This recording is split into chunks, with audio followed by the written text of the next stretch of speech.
అందరికీ నమస్కారం. నేను మీ పల్లె సతీష్. ఈరోజు కరెంట్ అఫైర్స్లో మన మొదటి టాపిక్ నోబెల్ బహుమతులకు సంబంధించింది.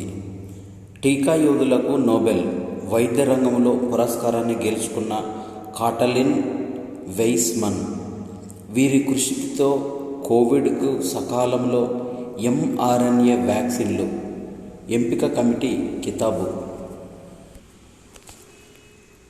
కోవిడ్ మహమ్మారిపై పోరు కోసం సమర్థ mRNA టీకాల అభివృద్ధికి మార్గం సుగమం చేసిన శాస్త్రవేత్తలు కాటలిన్ కారికో, డ్రూ వెయిస్మన్లను ఈ ఏడాది వైద్య శాస్త్రంలో నోబెల్ పురస్కారం వరించింది. కరోనా వైరస్కు వేగంగా వ్యాక్సిన్ అభివృద్ధి చేయడానికి వీరిద్దరి పరిశోధనలు దోహదపడ్డాయని అవార్డు ఎంపిక కమిటీ కొనియాడింది. కాటలిన్ స్వస్థలం హంగేరీ కాగా అమెరికాలో స్థిరపడ్డారు. వైద్య శాస్త్రంలో నోబెల్కు ఎంపికైన 13వ మహిళగా ఆమె గుర్తింపు పొందారు. అమెరికన్ వైద్య శాస్త్రవేత్త వెయిస్మన్తో పాటు కలిసి ఆమె సాగించిన పరిశోధనల వల్ల mRNA రోగనిరోధక వ్యవస్థలో చర్యలు జరిపే తీరుపైన సరికొత్త విషయాలను వెలుగులోకి వచ్చాయి. ఎన్నో ఇబ్బందులను అధిగమించారు. కాటలిన్ 68 సంవత్సరాల వయసులో ప్రస్తుతం అమెరికాలో పెన్సిల్వేనియా వర్సిటీతో పాటు హంగరీలోని సెగెడ్ విశ్వవిద్యాలయంలో ప్రొఫెసర్గా పనిచేస్తున్నారు. బయోఎన్టెక్ కంపెనీలో సీనియర్ వైస్ ప్రెసిడెంట్గా కూడా వ్యవహరిస్తున్నారు.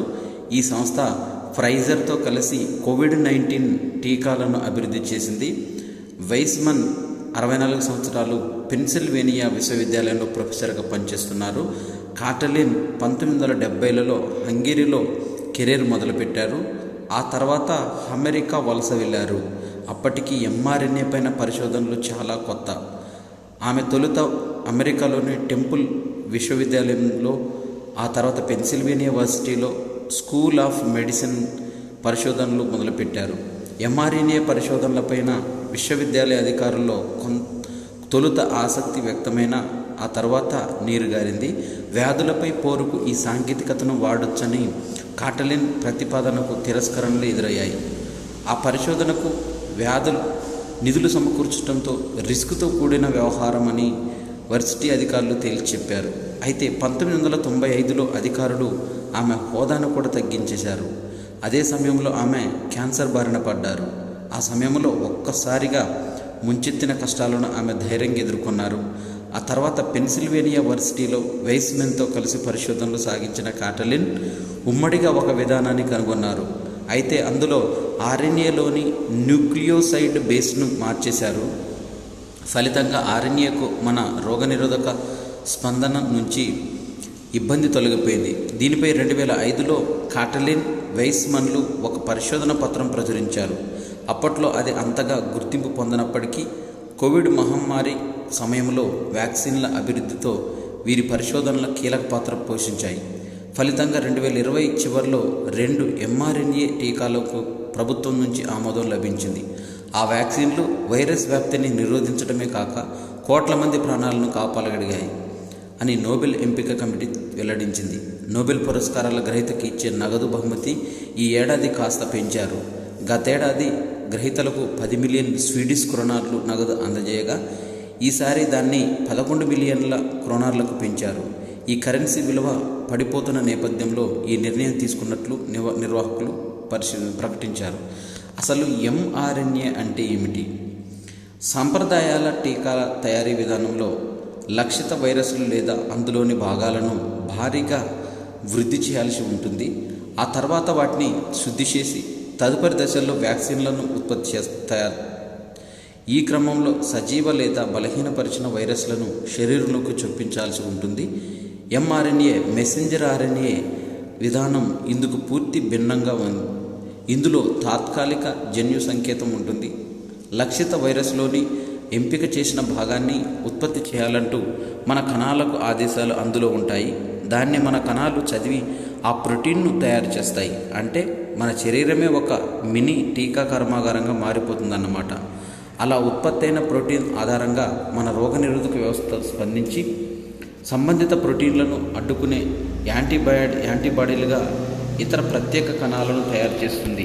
తద్వారా భవిష్యత్తులో సంబంధిత వైరస్ సోకినప్పుడు వెంటనే స్పందించి ఇన్ఫెక్షన్కు అడ్డుకట్ట వేసేలా ముందే శిక్షణ పొందుతుంది.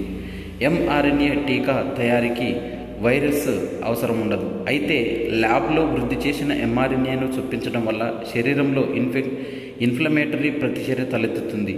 అది mRNAను నాశనం చేస్తుంది. ఈ ఇబ్బందిని అధిగమించే విధానాన్ని కాటలిన్, వైస్మన్లు కనుక్కోవడం ద్వారా నోబెల్ బహుమతులు సాధించారు. 67 ఏళ్ల డాక్టర్ కాటలిన్ కరికో మరో శాస్త్రవేత్తతో కలిసి మెడిసిన్ విభాగంలో నోబెల్ బహుమతిని అందుకుంది. అయితే హంగరీలో రహస్య పోలీసు ఏజెంటుగా పనిచేశారు. పరిస్థితుల రీత్యా పోలీస్ ఏజెంట్గా పనిచేసిన మనసంతా పరిశోధనలపైనే ఉండేదని ఆమె హంగరీ పరిశోధనల నిధులు ఆపేయడంతో దిక్కుచోతని పరిస్థితుల్లో పడ్డారు. వేరే దారి లేక 2 ఏళ్ళు పసిపిల్లలో సుసాన్ను చంకనెత్తుకొని తన కారును అమ్మేశారు. ఆ తర్వాత ఆ డబ్బుని దేశం నుంచి బయటికి తీసుకెళ్లే వెసులుబాటు లేక తన కూతురు ఆడుకునే టెడ్డీ బేర్లో కుక్కి భర్తతో కలిసి అక్కడి నుంచి బయటపడ్డారు. ఆ తర్వాత పరిశోధనలకు లీనమైంది. మా ప్రాణాలు నిలబెట్టిన దేవతని అంటూ ఇప్పటికీ ఎన్నో మెయిల్స్ వస్తుంటాయని ప్రపంచంలో దాదాపుగా డాక్టర్ కాటలిన్ కరికో గారికి 110 అంతర్జాతీయ అవార్డులు అందుకున్నారు ఈ టీకాను కనుగొన్నందుకు. రష్యాతో సాగుతున్న పోరులో ఉక్రెయిన్కు ఎల్లవేళలా అండగా నిలుస్తామని ఐరోప్య సమాఖ్య యూరోపియన్ యూనియన్ పేర్కొంది. ఉక్రెయిన్ రాజధాని కీవ్లో సోమవారం యూరోపియన్ యూనియన్ 27వ సభ్యదేశాల విదేశాంగ మంత్రుల సమావేశం నిర్వహించారు. EU సభ్యదేశాల వెలుపల ఈ సమావేశం నిర్వహించడం ఇదే మొదటిసారి. ఈ క్రమంలో ఉక్రెయిన్ అధ్యక్షుడు జెలెన్స్కీ మాట్లాడుతూ రక్షణ, దౌత్యం, ఆర్థిక ఆంక్షల విషయంలో మనం ఎంత వేగంగా ఉమ్మడి అడుగులు వేస్తే యుద్ధం అంత త్వరగా ముగుస్తుందని మంత్రులను ఉద్దేశించి వ్యాఖ్యానించాడు. పరస్పర సహకారంపైనే విజయం ఆధారపడి ఉందని ఐరోపా సమాఖ్య విదేశాంగ పాలసీ చీఫ్ జోసెఫ్ బెరెల్ ఈ భేటీని చరిత్రాత్మకంగా అభివర్ణించారు. ఉక్రెయిన్కు భద్రత, సైనిక సాయం, EUలో చేరిక, శాంతి స్థాపన తదితర అంశాలపైన చర్చించారు. కీవ్కు తొలి మద్దతుదారు EUనేనని, ఈ దేశానికి సహాయం కొనసాగిస్తామని, ఈ విషయంలో వెనక్కి తగ్గేదే లేదంటూ ఉక్రెయిన్కు అండగా ఉంటామని యూరోపియన్ యూనియన్ ప్రకటించింది. ట్రాఫిక్ కష్టాల నగరాల్లో 3 భారత్లోనివే అంటూ తొలి స్థానము బంగ్లాదేశ్ రాజధాని ఢాకా. నమోదైన 10 నగరాల జాబితాలో భివండి, కోల్కతా, ఆరా. ప్రపంచంలోనే అత్యంత రద్దీగా ఉండే ట్రాఫిక్ నెమ్మదిగా కదిలే నగరాల్లో బంగ్లాదేశ్ రాజధాని ఢాకా కూడా తొలి స్థానంలో నిలిచింది. ఈ జాబితాలో మన దేశంలోని భివండి 5వ స్థానం, కోల్కతా 6వ స్థానం, ఆరా 7వ స్థానం నగరాలున్నాయి. ఇక్కడ అతి నెమ్మదిగా ట్రాఫిక్ కదులుతుంది. అమెరికాలోని NGO జాతీయ ఆర్థిక పరిశోధన బ్యూరో ఈ అధ్యయనం జరిపింది. 152 దేశాల్లోని 1200 నగరాల్లో ట్రాఫిక్ను పరిశీలించింది. ఈరోజు మొత్తం ట్రాఫిక్ సమస్యను అధ్యయనం చేసింది. ఇందులో ప్రపంచంలో అతి నెమ్మదిగా ట్రాఫిక్ కదిలే నగరాల్లో 3 మన ఇండియాయే అని తెలిపింది. అత్యంత వేగంగా ట్రాఫిక్ కదిలే నగరాల్లో అమెరికాలోని ఫ్లింట్ తొలి స్థానంలో నిలిచింది. ఢాకా అత్యంత నెమ్మదిగా ట్రాఫిక్ కదిలే నగరంగా ఉంది. అత్యంత ఇరుకైన నగరంగా కొలంబియాలోని బొగొటా నిలిచింది. నెమ్మదిగా వాహనాలు కదిలే నగరాల్లో బీహారీ షరీఫ్ 11వ స్థానం, ముంబై 13వ స్థానం, ఐజ్వాల్ 18వ స్థానం, బెంగళూరు 19వ స్థానం, షిల్లాంగ్ 20వ స్థానంలో నిలిచాయి. ఇరుకుగా ఉండే నగరాల్లో బెంగళూరు 8వ స్థానం, ముంబై 13వ స్థానం, ఢిల్లీ 20వ స్థానంలో నిలిచాయి. పేద దేశాల్లోని సరాసరి వాహనాల వేగం కంటే ధనిక దేశాల్లో వేగం 50% అధికంగా ఉందని, నెమ్మదిగా ట్రాఫిక్ కదిలే 10 నగరాలు బంగ్లాదేశ్, భారత్, నైజీరియాలోనే ఉన్నాయి అంటూ జాతీయ ఆర్థిక పరిశోధన బ్యూరో వెల్లడించింది. ఇంటర్నెట్ వేగంలో భారత్కు 47వ స్థానం దక్కింది. ఓక్లా స్పీడ్ టెస్ట్ గ్లోబల్ సూచి వారు ఈ నివేదికను అందించారు. దేశంలో 5G సేవల ప్రారంభంతో మొబైల్ డౌన్లోడ్ వేగాలు గణనీయంగా పెరిగాయి. ఫలితంగా స్పీడ్ టెస్ట్ గ్లోబల్ సూచీలో భారత్ స్థానం 72 స్థానాలు మెరుగుపడి 47వ స్థానానికి చేరినట్టు ఓక్లా వెల్లడించింది. బంగ్లాదేశ్, శ్రీలంక, పాకిస్తాన్ వంటి పొరుగు దేశాలతో పాటు కొన్ని G20 దేశాల కంటే మన దేశ స్థితి మెరుగ్గా ఉండటం విశేషం. ఈ సూచీలో మెక్సికో 90వ స్థానం, తుర్కీ 68వ స్థానం, బ్రిటన్ 62వ స్థానం, జపాన్ 58వ స్థానం, బ్రెజిల్ 50వ స్థానం, దక్షిణాఫ్రికా 48వ స్థానంలో నిలిచాయి. 5G సేవల ప్రారంభం తర్వాత మన దేశంలో ఇంటర్నెట్ వేగం 3.59 రెట్లు అధికమైంది. 2022 సెప్టెంబర్లో 13.87 MBPSగా ఉన్న డౌన్లోడ్ వేగం 2023 ఆగస్టు నాటికి 50.21 MBPS వేగానికి చేరింది. దీంతో భారత్ స్థానం 119 నుంచి 72 స్థానాలకు ఎగబాకి 47వ స్థానంలో ఉందని ఊక్లా సంస్థ తెలిపింది. 5G సేవల కోసం అన్ని సర్కిళ్లలో ఆపరేటర్లను పెంచిన పెట్టుబడిదారులతో వినియోగదారులకు సేవలు మెరుగుపడ్డాయని వివరించింది. ఇప్పటికే రిలయన్స్ జియో, భారతీ ఎయిర్టెల్ వంటి సంస్థలు 5G చందాదారులను గణనీయంగా పెంచుకున్నాయి. దేశవ్యాప్తంగా చూస్తే మరిన్ని 5G బేస్ స్టేషన్లతో ఏర్పాటుతో పాటు పలు విస్తరణ ప్రణాళికల్లో టెలికాం సంస్థలు ఉన్నాయని తెలిపింది. 2023-24లో భారతదేశం యొక్క జీడిపి వృద్ధి రేటు 6.5% ఉంటుంది అంటూ నీతి ఆయోగ్ వైస్ చైర్మన్ రాజీవ్ కుమార్ గారు తెలిపారు. దేశ ఆర్థిక వృద్ధి ప్రస్తుత ఆర్థిక సంవత్సరం 2023-24లో 6.5% నమోదు కావచ్చని నీతి ఆయోగ్ వైస్ చైర్మన్ రాజీవ్ కుమార్ అంచనా వేశారు. ప్రధాని నరేంద్ర మోడీ నేతృత్వంలో ప్రభుత్వం గత 9 ఏళ్లుగా తీసుకొచ్చిన సంస్కరణలు దేశ స్థూల ఆర్థిక పరిస్థితులపైన సానుకూల ప్రభావం చూపాయని పేర్కొన్నారు.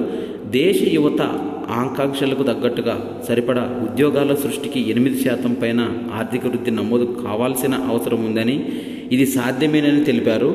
ఈ ఆర్థిక సంవత్సరంలో 6.5% జీడిపి గ్రోత్ రేటు నమోదయ్యే అవకాశం ఉండడంతో పాటు వచ్చే కొన్నేళ్ల పాటు ఇది స్థిరంగా కొనసాగే అవకాశం ఉందని అంచనా వేశారు.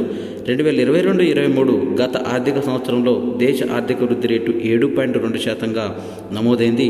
2021-22 అంతకు ముందు సంవత్సరము ఇది 9.1%గా ఉంది.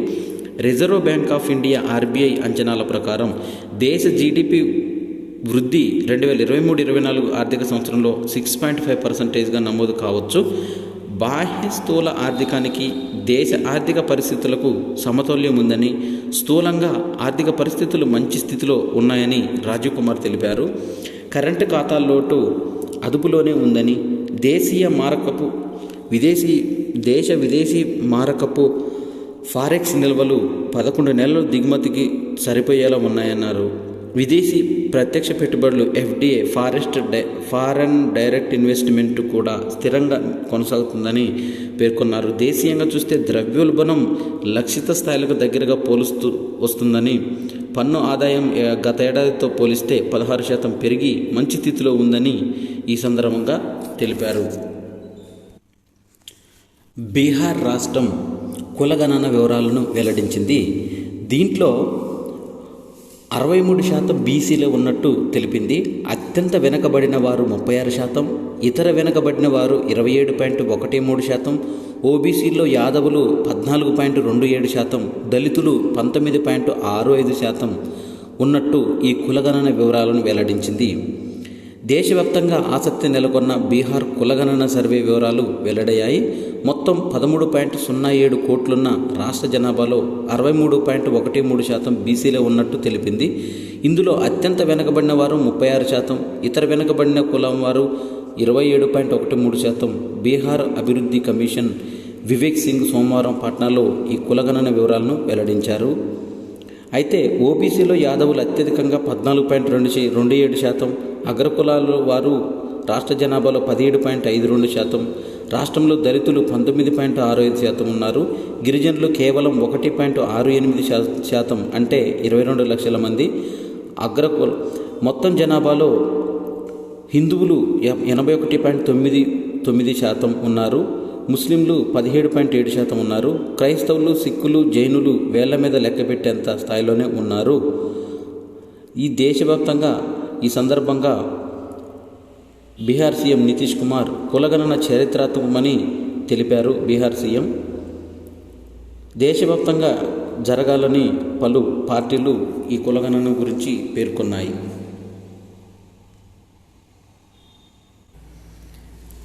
శాస్త్ర సాంకేతిక రంగాలకు సంబంధించిన అంశాలు. టైప్ 1 మధుమేహానికి వ్యాక్సిన్ కనిపెట్టినట్టు సమాచారం. మల్టిపుల్ స్క్లెరోసిస్, టైప్ 1 మధుమేహం వంటి ఆటో ఇమ్యూన్ వ్యాధుల ఆట కట్టించే దిశగా సరికొత్త టీకా త్వరలో అందుబాటులోకి వచ్చే అవకాశాలు ఉన్నాయి. మన శరీరంలో ప్రవహించే ప్రమాదకర బ్యాక్టీరియా, వైరస్లను శత్రువులుగా గుర్తించి వాటిపై దాడి చేయడాన్ని రోగనిరోధక వ్యవస్థ సాధారణ టీకాలు నేర్పిస్తాయి. అందుకు భిన్నంగా ప్రత్యేకమైన విలోమ వ్యాక్సిన్ను అమెరికాలోని షికాగో విశ్వవిద్యాలయానికి చెందిన ప్రిట్స్కర్ స్కూల్ ఆఫ్ మాలిక్యులర్ ఇంజనీరింగ్ పరిశోధకులు తాజాగా అభివృద్ధి చేశారు. కొన్ని నిర్దిష్ట కణాలకు సంబంధించినవి రోగనిరోధక వ్యవస్థ జ్ఞాపక శక్తిని ఈ టీకా చెరిపేస్తుంది. టైప్ 1 మధుమేహం, మల్టిపుల్ స్క్లెరోసిస్ వంటి ఆటో ఇమ్యూన్ వ్యాధుల్లో రోగనిరోధక వ్యవస్థ ఆయా వ్యక్తుల ఆరోగ్యకర కణజాలంపైన దాడి చేస్తాయి. సంబంధిత జ్ఞాపక శక్తికి కొత్త వ్యాక్సిన్ను చెరిపేస్తుంది కాబట్టి ప్రతికూల ప్రభావం తగ్గిపోతుందని ఈ పరిశోధన ద్వారా తేలింది. మలేరియాపై మరో టీకాస్త్రం. ప్రాణాంతక మలేరియాపై పోరులో మరో కీలక ముందడుగు పడింది. ఆ వ్యాధి నివారణ ప్రయత్నాల్లో దోహదపడగల సరికొత్త టీకా వినియోగానికి ప్రపంచ ఆరోగ్య సంస్థ WHO సోమవారం ఆమోదముద్ర వేసింది. సీరం ఇన్స్టిట్యూట్ ఆఫ్ ఇండియా సహాయంతో ఆక్స్ఫర్డ్ వర్సిటీ ఈ వ్యాక్సిన్ అభివృద్ధి చేసింది. మలేరియా నుంచి ఇది 75% పైగా రక్షణ కల్పించగలదని పరిశోధకులు తెలిపారు. ఇది 3 డోసుల టీకా, బూస్టర్ కూడా వేసుకోవచ్చు. వచ్చే ఏడాది నుంచి కొన్ని దేశాలు ఈ వ్యాక్సిన్ అందుబాటులోకి వచ్చే అవకాశాలు ఉన్నాయి.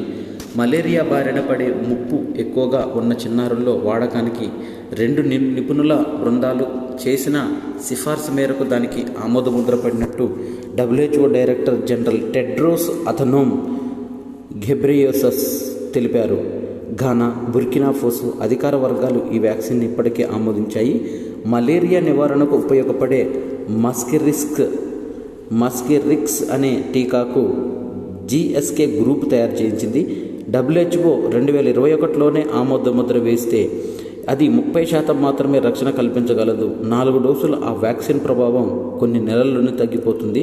దాంతో పోలిస్తే ఆక్స్ఫర్డ్ SII టీకా ప్రభావశీలత ఎక్కువ, తక్కువ ధరకే లభిస్తుంది. కానీ దాని రేటు $2 నుంచి $4 వరకు ఉండొచ్చని ఈ సందర్భంగా తెలిపింది.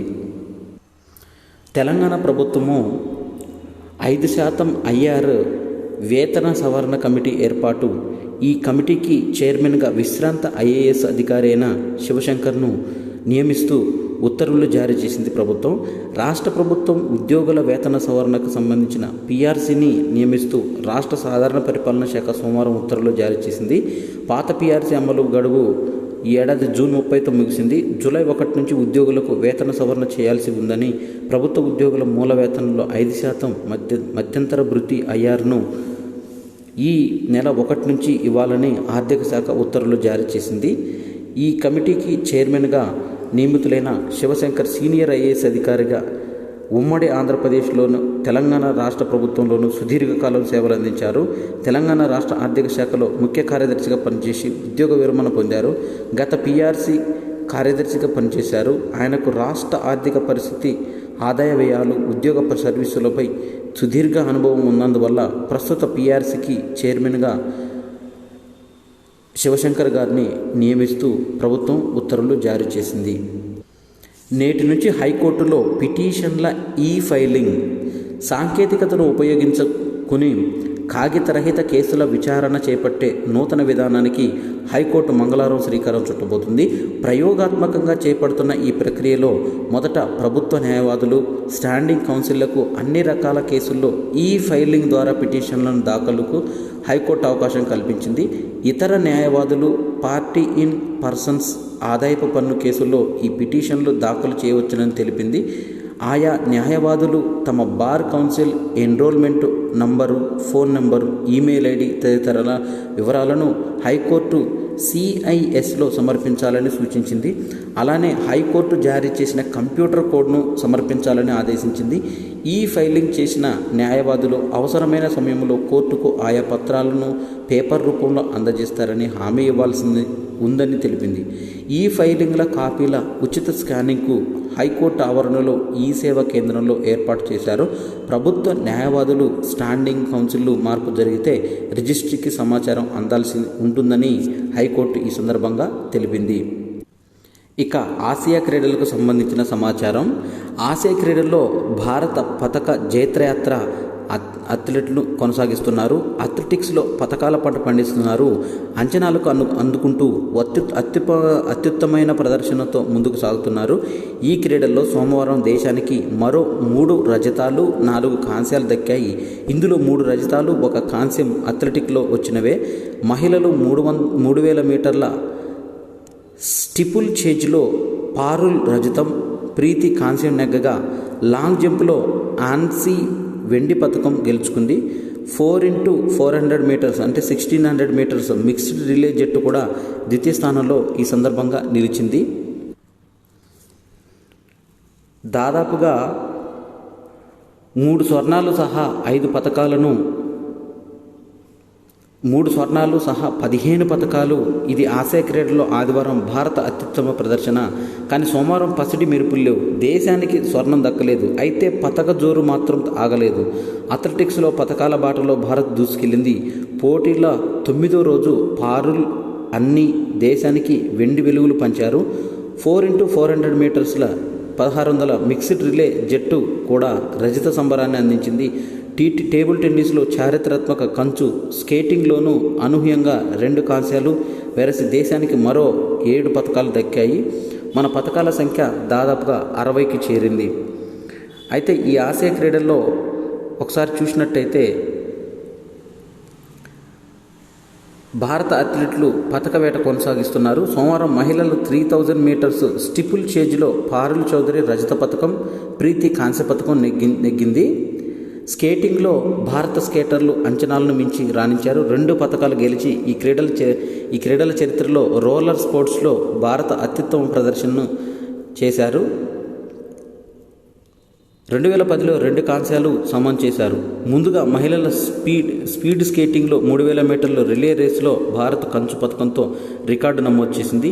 కార్తిక, హీరాలాల్, ఆరతి కస్తూరి త్రయం 4 నిమిషాల 34.861 సెకండ్లో రేసు పూర్తి చేసి 3వ స్థానంలో నిలిచి పథకం సాధించిన భారత బృందంలో 15 ఏళ్ల తెలంగాణ స్కేటర్ భక్తుల సంజన కూడా ఉంది. 4వ సభ్యురాలుగా ఉన్న ఆమె ఈ పోటీలో పాల్గొనలేదు. కస్తూరి భారత క్రికెట్ సందీప్ వారియర్ భార్య. చైనీస్ తైపీ వీరు వరుసగా తొలి 2 స్థానాల్లో నిలిచారు. అథ్లెటిక్స్లో పీటీ ఉషా రికార్డును సమన్ చేసింది. అథ్లెటిక్స్ మహిళ 400 మీటర్ల హార్డిల్స్లో విద్యా రామ్రాజ్ ఓ అరుదైన రికార్డును అందుకుంది. హీట్స్లో 55.42 సెకండ్లలో లక్ష్యాన్ని చేరి ఫైనల్కు అర్హత సాధించిన విద్య ఈ క్రమంలో పీటీ ఉషా పేరిట సుదీర్ఘకాలంగా ఉన్న జాతీయ రికార్డును సమన్ చేసింది. 1984లో పీటీ ఉషా ఈ రికార్డు నెలకొల్పింది. మరోవైపు డెకాథ్లాన్లో తేజస్విని శంకర్ అగ్రస్థానంలో కొనసాగుతున్నాడు. 5 ఈవెంట్లు ముగిసిన తర్వాత శంకర్ 4260 పాయింట్లతో ముందంజలో నిలిచారు. పురుషుల 400 మీటర్స్ హార్డిల్స్లో సంతోష్ కుమార్ 48.28 సెకండ్లు, పాలక్ షా 49.61 సెకండ్లు ఫైనల్ చేరగా హై జంప్లో సందేశ్ సర్వేష్ కూడా తుదిపోరులో అడుగుపెట్టారు. వీరిద్దరు క్వాలిఫైయింగ్ 2.10 మీటర్ ఎగిరారు. పురుషుల అభ్యర్థులు 800 మీటర్లో మహమ్మద్ అఫ్జల్ 1 నిమిషం 46.79 సెకండ్లు, కృష్ణన్ 1 నిమిషం 49.45 సెకండ్లతో పతక పోరుకి అర్హత సాధించారు. ఒకసారి ఆసియా క్రీడల యొక్క పతకాల పట్టీలో దేశాలను చూసినట్టయితే చైనా దేశం 147 స్వర్ణాలు, 81 రజతాలు, 42 కాంస్యాలు, మొత్తం 270 పతకాలతో మొదటి స్థానంలో కొనసాగుతుంది. జపాన్ 33 స్వర్ణాలు, 44 రజతాలు, 45 కాంస్యాలు, మొత్తం 122 పతకాలతో 2వ స్థానంలో ఉంది. దక్షిణ కొరియా 31 స్వర్ణాలు, 39 రజతాలు, 63 కాంస్యాలు, మొత్తం 133 పతకాలతో 3వ స్థానంలో ఉంది. భారతదేశం 13 స్వర్ణాలు, 24 రజతాలు, 23 కాంస్యాలు, మొత్తం 60 పతకాలతో 4వ స్థానంలో కొనసాగుతుంది. చైనీస్ తైపీ 12 స్వర్ణాలు, 10 రజతాలు, 17 కాంస్యాలు, మొత్తం 39 పథకాలతో 5వ స్థానంలో ఉన్నారు. ఉజ్బెకిస్తాన్ 11 స్వర్ణాలు, 14 రజతాలు, 18 కాంస్యాలతో మొత్తం 43 పథకాలతో ఉజ్బెకిస్తాన్ 6th ప్లేస్లో కొనసాగుతుంది. ఇవి 3 అక్టోబర్కు సంబంధించిన current affairs. Thanks for watching.